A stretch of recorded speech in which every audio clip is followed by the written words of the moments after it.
What's up mga kanyoki? Bale ngayong araw magpapa-change oil tayo ng truck. At syempre hindi mawala ang magkisig na upuan natin na yan.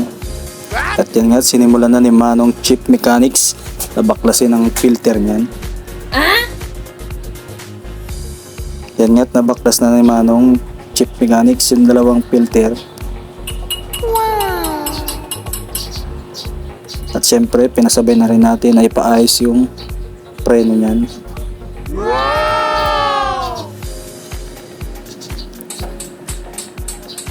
At yan nga guys, sa mga gusto magpagawa dyan, dito lang yan, located lang yan sa tapat ng McDo sa Kasiglahan, Montalban, Rizal.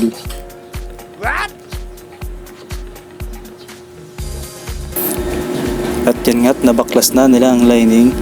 Dahil pudpud na ito, kailangan ng palitan yung ating lining para mas lumakas ang ating preno. Yan, at nakabit na agad. Napakabilis mo naman. At dyan na nga't nagtatapos ang ating walang kwentang video.